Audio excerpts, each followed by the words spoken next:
Cette saison 2024 a été très longue et on en voit enfin le bout. On arrive sur le dernier triple header de la saison avec le Grand Prix de Las Vegas qui commence ce week-end. Pour ceux qui n'ont pas suivi, la fin de saison va s'enchaîner en 3 semaines, donc avec le Grand Prix de Las Vegas, puis Qatar une semaine après, puis Abu Dhabi, dernier Grand Prix de la saison une semaine après le Qatar. Et malgré qu'il se soit passé beaucoup de choses sur cette saison 2024, et ben il y a encore pas mal d'enjeux. Il y a encore pas mal de choses qui vont se passer et qui pourraient changer d'ici le début de saison 2025. Et donc du coup on s'est dit qu'on allait vous faire une petite vidéo pour vous rappeler un petit peu tout ce qui pouvait encore se passer sur cette fin de saison durant les prochaines semaines, les prochains mois. On va parler bien évidemment des transferts aussi. N'oubliez pas de vous abonner, activer la cloche, mettre un petit pouce bleu, ça fait toujours plaisir. Et on va tout de suite se concentrer sur les enjeux de cette fin de saison 2024 de Formule 1.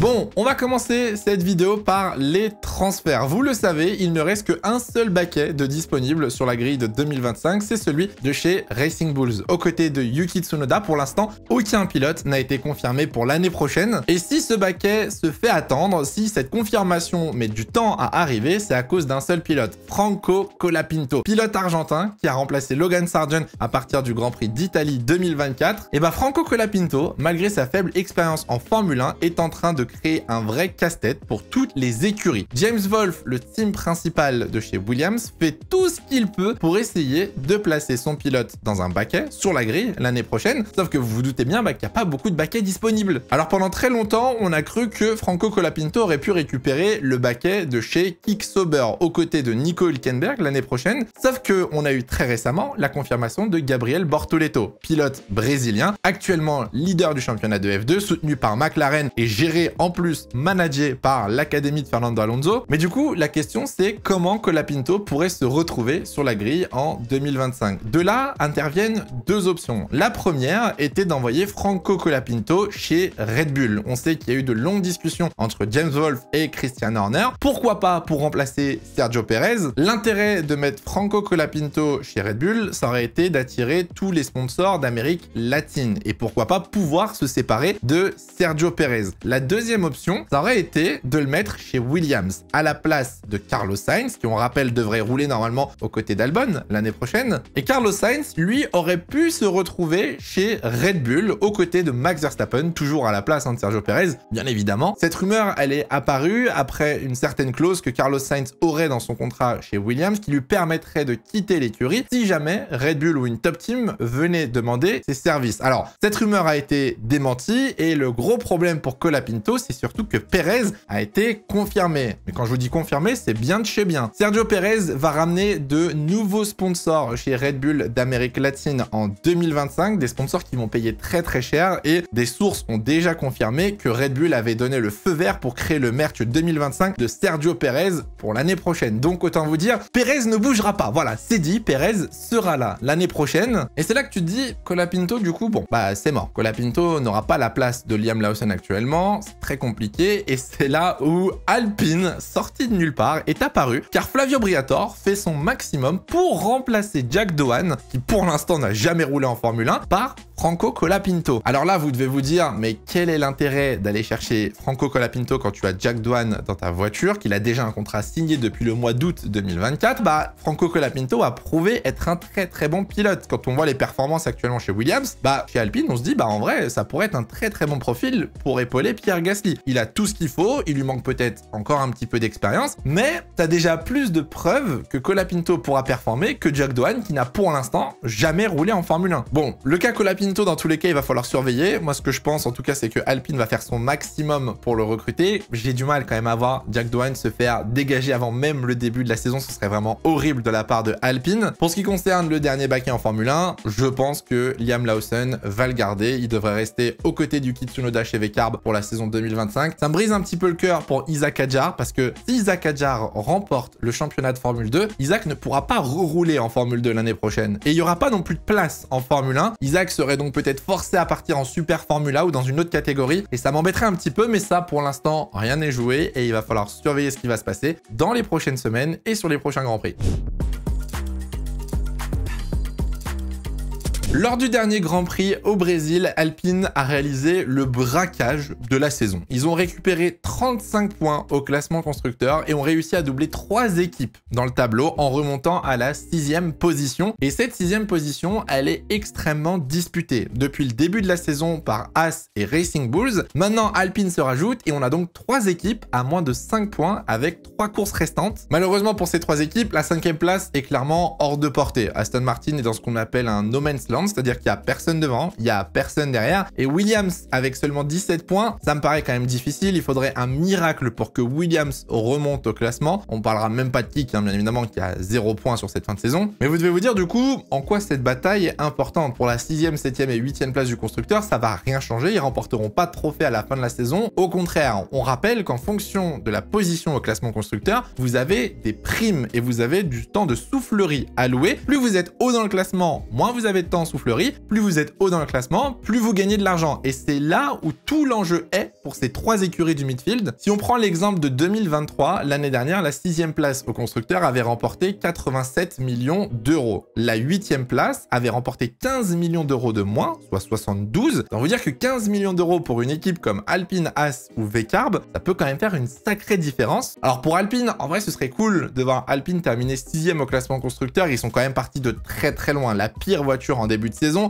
Ils sont montés petit à petit avec des améliorations. Ils ont repris du rythme, terminé dans les points. Et puis ça permettrait aussi d'avoir une belle fin de l'histoire entre Alpine et Esteban Ocon, entre Français. On rappelle que Ocon part chez Haas l'année prochaine. Mais Haas, justement, eux aussi se battent pour cette 6e place. Et Haas, honnêtement, pour moi, est l'écurie qui a été la plus performante cette saison. Alors, pas en termes de points, mais on rappelle que Haas était censé être la pire voiture en début de saison. Et quand on voit ce que Hülkenberg a pu faire, quand on voit la rigueur et le travail que Hayao Komatsu a fait en tant que team principal dans cette équipe, on les a vus fréquemment en Q3, on les a vus fréquemment dans les points avec des 6e ou 7e places. Haas mérite tout autant cette 6e place au classement constructeur. Et puis bah pour Racing Bulls, je pense qu'il y aura beaucoup de regrets à la fin de la saison. Pour moi, Racing Bulls a eu quasiment sur la totalité de la saison la 6e meilleure voiture et aurait dû normalement largement terminer devant Haas et Alpine. Le problème pour Racing Bulls, ça a été Daniel Ricciardo. Il faut l'admettre, Daniel Ricciardo a tiré l'équipe vers le bas alors qu'il devait avoir un rôle de leader. Si on prend les 8 premières courses, Daniel Ricciardo a 14 points de moins que Yuki Tsunoda. Il n'a pas réussi à être au niveau de son coéquipier et aujourd'hui, Racing Bulls en paye clairement les frais. Quand je vois le taf de Lawson en l'espace de 2-3 courses aux côtés de Yuki Tsunoda, que Lawson est capable de faire des remontées quand il part très loin, il est capable de terminer dans les points, il est capable de se battre en roue contre roue. Enfin, je me dis qu'il y avait beaucoup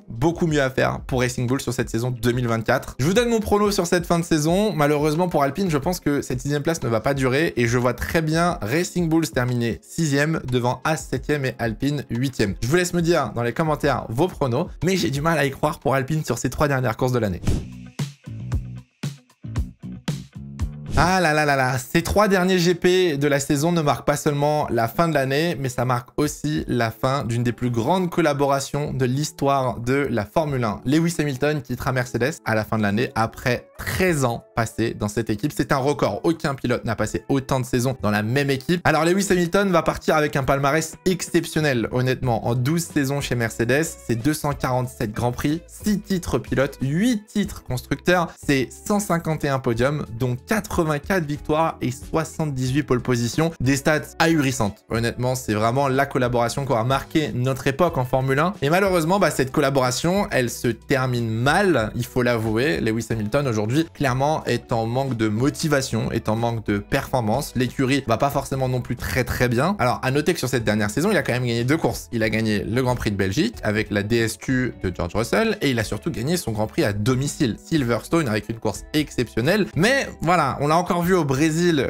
il y a quelques semaines, on ne retrouve pas le Lewis Hamilton que l'on connaît. Et honnêtement, il semble tout simplement désemparé. Alors, je pense que ces 3 dernières courses vont être très importantes pour bien préparer aussi 2025 et son arrivée chez Ferrari. Je pense que Lewis Hamilton, il est juste désemparé. Là, quand on voit la fin de saison et l'état de Mercedes depuis le quota, par exemple, et on revient un petit peu sur le schéma de début de saison, il y a eu un temps fort au milieu de l'année avec l'Autriche, la Belgique, il y avait Silverstone, toutes ces courses où Mercedes fonctionnait, le Canada aussi. Et là, Lewis Hamilton, je pense que honnêtement, n'a plus rien à prouver, n'a plus rien à donner au final à Mercedes. Le développement pour 2025 et 2026 a été fait. Aujourd'hui, il voit très bien que Ferrari développe, il voit très bien que Ferrari s'améliore et je pense que à l'intérieur, il ne le dit pas publiquement, mais c'est mon avis. Je pense que Lewis Hamilton n'a juste qu'une hâte, c'est de monter dans une Ferrari et de tester pour la première fois la Ferrari de 2025. J'espère quand même que cette fin de saison va bien se passer pour Hamilton et pour Mercedes. J'espère qu'on va avoir le droit quand même à un sacré hommage du côté de chez Mercedes au Grand Prix d'Abu Dhabi, parce que là on est quand même sur une légende de l'équipe et du sport qui s'en va. Donc pour moi, c'est la moindre des choses. Dites-moi dans les commentaires si vous pensez qu'Hamilton remontera sur un podium sur l'une des 3 dernières courses de la saison. Qui aurait pu prédire ce classement constructeur à la fin de la saison? Honnêtement, personne. Quand on voit les 5 premières courses, Verstappen remporte 4 des 5 premières courses avec plus de 10 secondes d'avance. Personne ne se serait attendu à ce que Red Bull s'écroule comme ça en milieu de saison. Alors, il reste 3 courses dans ce championnat 2024 de Formule 1 et on a encore 2 équipes derrière McLaren à moins de 50 points. Donc, autant vous dire que le classement constructeur n'est pas du tout scellé. Si Red Bull réussit à effectuer la remontada du siècle et à remporter le constructeur en 2024. Ce serait déjà exceptionnel honnêtement, mais ce serait surtout le 7e titre constructeur de l'équipe, ce qui leur permettrait de rentrer dans le top 5 et à égalité avec Lotus. Si McLaren, eux, venaient à remporter le titre constructeur, alors déjà ce serait le premier depuis 1998, ça fait très longtemps, surtout ce serait le 9e de leur histoire et ça leur permettrait d'égaliser Williams en tant que 2e équipe avec le plus de titres constructeurs en Formule 1. Si c'est la Scuderia Ferrari, bon bah là, ce serait le premier depuis 2008 avec Raikkonen et Massa, mais surtout ce serait le 17e titre, et c'est là où tu te dis, waouh, ils en ont quand même beaucoup. 17e titre constructeur pour Ferrari, et là, bah, du coup, l'écart ne ferait que tout simplement grandir. À noter que si Ferrari ou McLaren remportent ce titre constructeur, ce serait la première fois depuis 2009 que ce n'est pas ni Red Bull ni Mercedes qui remportent un titre constructeur. Bon, Brown GP, oui, c'est vrai que Brown GP a été racheté par Mercedes, donc techniquement, c'est un peu la même équipe, mais on s'est compris. Bon, au-delà du trophée constructeur, bien évidemment, on rappelle qu'il y a aussi des primes en fonction de l'arrivée, comme Alpine, Haas et VCARB, je vous l'ai expliqué. Et bien évidemment que McLaren, Ferrari, Red Bull, même Mercedes, au final, ont un petit peu besoin d'argent, hein. Il y a un changement de réglementation qui arrive en 2026, donc je pense que là, on aimerait faire un très bon résultat au classement constructeur en 2024. Bon, si on essaye de faire un petit peu les pronostics de cette fin de saison, je vois mal McLaren perdre le titre constructeur. Le duo de pilotes est excellent. La voiture, c'est la meilleure voiture sur la piste aujourd'hui, donc je vois pas comment McLaren pourrait perdre son avance au championnat. Ferrari va peut-être poser des petits problèmes par-ci par-là, comme par exemple à Vegas. Je pense que Ferrari à Vegas devrait être très performant. Bon duo de pilotes aussi, mais le comptable, on est un petit peu trop loin pour Ferrari là, je pense que c'est un petit peu trop tard malheureusement. Et puis pour Red Bull, bah, je pense que Red Bull ce sera comme VCARB, il va y avoir des sacrés regrets quand on voit les performances de Perez qui n'est pas rentré dans le top 5 depuis Miami, donc début d'année quand même. Perez aujourd'hui ne sert plus à rien et il faut le dire, Perez va coûter le titre constructeur à Red Bull. Et ça c'est terrible parce que Verstappen, malgré le drop de performance, Verstappen a réussi à tenir des podiums, Verstappen a réussi à terminer dans le top 5, Verstappen a été présent, a tout donné. Et là, je pense que très clairement, cette année, si Red Bull ne remporte pas le titre, pas forcément parce que la Red Bull était moins bonne, bien qu'elle l'était un petit peu moins, c'est tout simplement parce que Perez a été juste catastrophique sur cette saison 2024. Et ça, j'ai hâte de voir si le schéma se reproduit en 2025. J'ai hâte de voir la réaction de Helmut Marko et Christian Horner.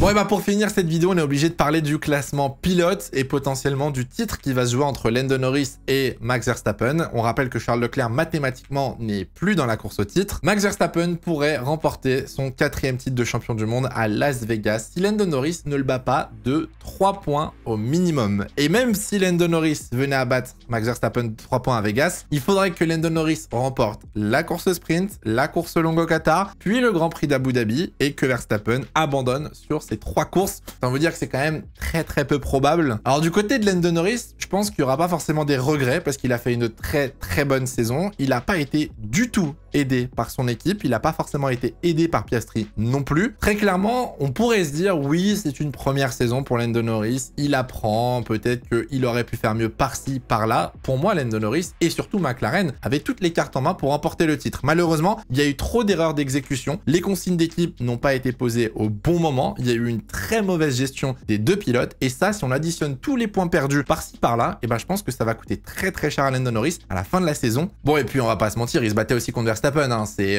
Max Verstappen, quand vous jouez votre premier titre, vous avez beau avoir de l'expérience ou pas, c'est pas facile à gérer. Et puis même Verstappen a fait une très bonne saison. Voilà, sa voiture n'a pas été performante durant toute la saison. Il a ultra dominé les 5, 6, 7 premiers rounds. Et puis par la suite, bah voilà, Red Bull s'est un petit peu effacé derrière McLaren, puis derrière Ferrari, puis à des moments derrière Mercedes. Et pourtant, pourtant, Verstappen a su tenir, a su marquer les points qu'il fallait mettre, a su faire les bêtises qu'il fallait faire, parce que oui, bah, c'est peut-être pas beau à voir, c'est peut-être un peu anti-sportif, mais c'est comme ça qu'on gagne des titres, et les petits accrochages, les petites pénalités, ou les petites poussettes, comme à Mexico, c'est ça qui va lui assurer le titre, au final. Donc, force est d'admettre que Verstappen a quand même fait une très bonne saison, d'un point de vue individuel. Max Verstappen devrait donc, je dis bien devrait donc, au conditionnel, égaler Alain Prost et Sébastien Vettel, alors soit à Las Vegas, soit au Qatar, ça on verra bien, et Verstappen devrait donc remporter un 4e titre pilote. La question c'est, est-ce que vous pensez qu'en 2025, on aura le même scénario? Est-ce que Verstappen rejoindra Juan-Manuel Fangio pour un 5e titre de champion de pilote? Je vous laisse me dire dans les commentaires comment vous voyez cette saison 2025 et on fera le point l'année prochaine. Bon, j'espère que cette vidéo vous aura plu, elle était un petit peu longue, mais au moins on a fait le point de tout ce qu'il y avait encore en jeu sur cette fin de saison et tout ce qu'il fallait surveiller. N'hésitez pas à me donner votre avis dans les commentaires, à me préciser ou rajouter peut-être des points que je n'ai pas marqués, et nous on se retrouve du coup dès la semaine prochaine pour le récap du Grand Prix de Las Vegas. En attendant, passez tous une très bonne fin de semaine. Bon Grand Prix à tous. Portez-vous bien, c'est le plus important. Ciao, ciao.